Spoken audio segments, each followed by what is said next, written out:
Today's going to be a coin haul video, but first I have something that's not really coin related, but does kind of fit the category of collecting. I have Pokemon 3, the movie. I remember seeing this as a kid, and they gave out Pokemon cards at the beginning. I think I paid $1 for this on a yard sale.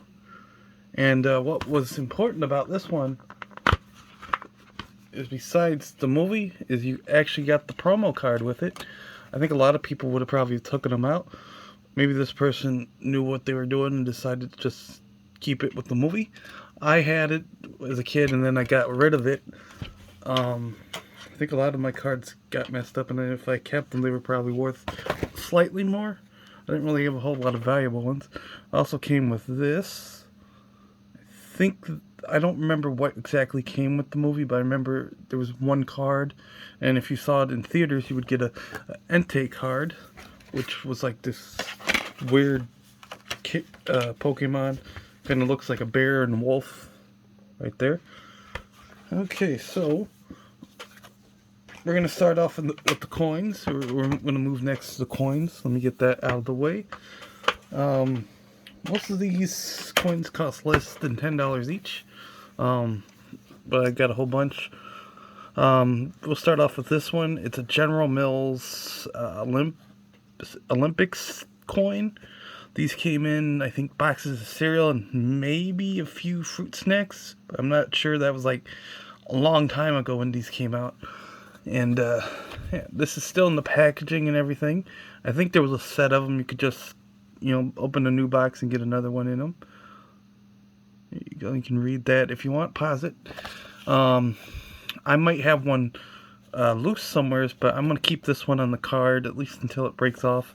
It did kind of have like a hole on there somewhere behind the coin. You don't really see it. There it is, actually. I didn't see that when I got it, but it's still a pretty cool collector piece. They also had pennies. Cheerios had pennies back in 2000, but I don't have that right now. We're going to go off with the quarters that I got. These are 2021 quarters. The Tuskegee Airmen. Pretty cool. 2021. This is the last of the America the Beautiful Parks quarters, or whatever they were called. And I got a couple of them. I have like 2 books full of these. Let's see, there's the one. And there were actually 3 of these. One for each mint. Really, there's no different other than the mint mark. And there could be errors, how they are. And to get some of these quarters, you would have to either go out and collect them, like get them back in change, or you could buy them from many different places. Littleton, if you want to pay more. eBay sells them at a little higher price, or you can get them circulated. But coin shops will also have them. You might get lucky and find them. They're starting to show up. I think usually you're going to be paying double the amount for them. Usually like 50 cents or maybe 75 cents. And yeah, that's how you would get them, coin shops or any other place online, whatever.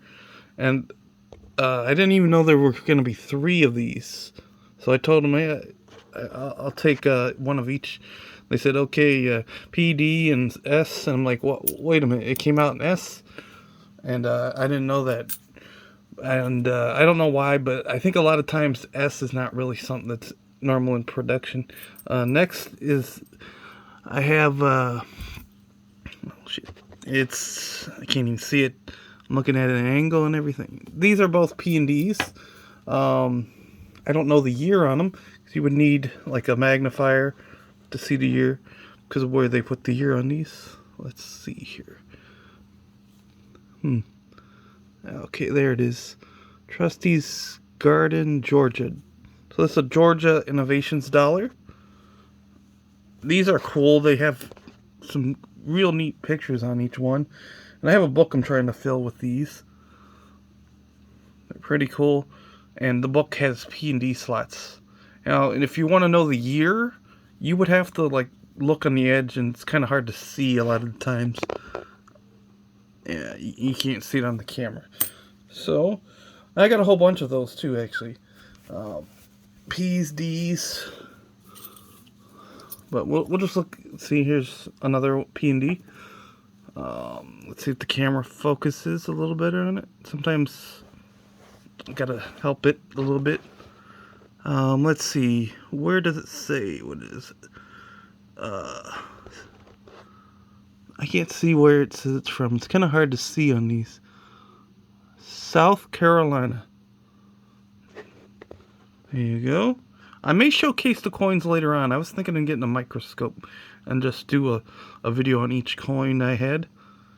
It's a pretty cool coin. I like that it has a lot of detail on it. And you can appreciate coins if you buy a magnifier or some way of viewing them a little better. Besides just looking at the phone. These are cool. $2 for these gold coins. Next is another P&D set. I'm not sure if I showed the backs on these, or the backs, the reverse, whatever, but they're all the same. The Statue of Liberty dollar, and there you go. You got a microscope on it. That's a cool image. It's something that you probably wouldn't see on a coin. Usually they put like an eagle somewhere on them. What state was it? It says Pennsylvania. I don't really know what these innovations really mean, because I haven't really looked into that. Let's see, here's another one, Connecticut. It's hard to focus. Looks like these are like measuring tools or something. There you go. That's why I want to get the microscope so I can look at these a little better. Next we have is New Jersey. Don't really know what that is off. Oh, it looks like a light bulb. So maybe that's what it is.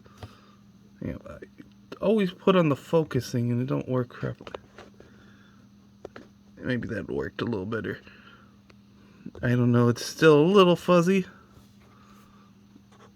That's the bad thing with these coins. You can't really see anything perfectly.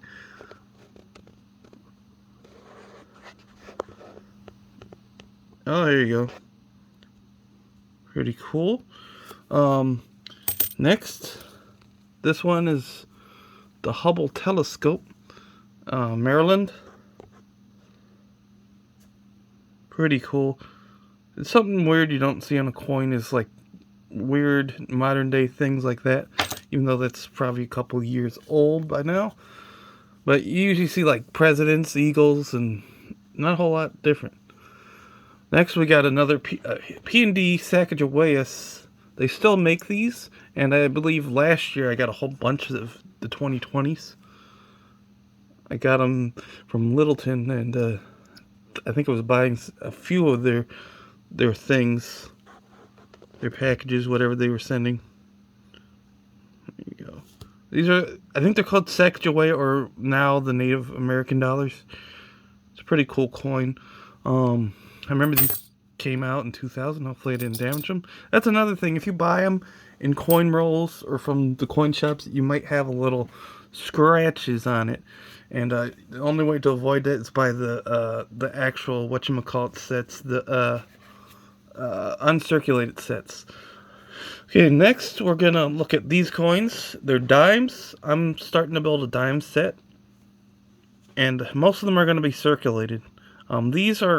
This is a proof coin, so the only way you can really get these is coin shops. Roosevelt dimes don't really change a whole lot. I don't even think they've changed since it came out, I think 1946. Proof coins are a lot more highly polished, treated, whatever you want to say. Yeah, and they just look pretty cool when you have them. That's one thing. Next is a 1946 dime. I think these, if I'm not mistaken, it was a silver dime. Main reason I bought this is to put in a coin book. I have the 20th century type coin set. Cost me $5. A lot of times when they have silver in it, they usually cost more. Like you get a regular dime for 50 cents or something like that, or you could get one of these